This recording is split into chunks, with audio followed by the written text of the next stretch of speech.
So, who in this room hasn't wondered about the effects of pollution on Southern Ontario? I mean, there's a reason Windsor's known as the Dirty Dub.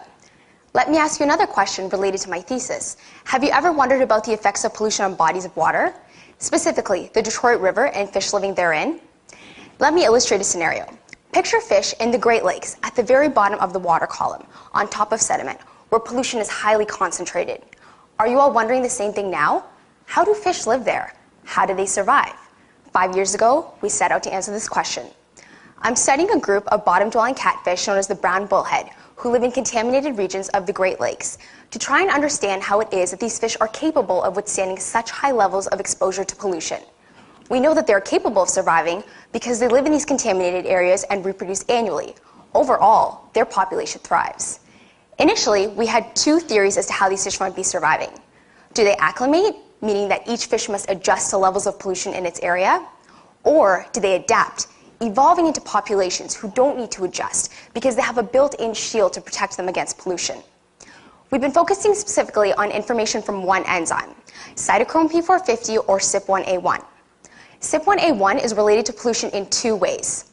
Once pollution enters the body of an organism, it causes an increase in levels of CYP1A1. This enzyme is then responsible for the breakdown of pollutants in the body of an organism. Once pollutants are broken down, they can cause mutations. Mutations can have harmful effects on the body of an organism, such as the formation of tumors. Initially, we collected fish from clean and contaminated sites and exposed them to compounds that are commonly found in polluted areas. What would you expect to see? Well, if pollution is responsible for causing an increase in levels of pollutants, we expect that when fish are exposed to such compounds, we would see an increase in levels of this enzyme. In clean fish, we saw a typical response. When these fish were exposed to such compounds, levels of CYP1A1 did increase. In contaminated fish, however, we saw an atypical response. When these fish were exposed to such compounds, levels of CYP1A1 were unexpectedly low. What does this mean? Well, if fish from contaminated sites are showing low levels of CYP1A1, this is important because, first, it means fewer pollutants are being broken down in the body of an organism. Second, if fewer pollutants are being broken down, fewer mutations are occurring. What's the significance? Overall, there must be a decrease in the frequency of tumors in contaminated fish populations.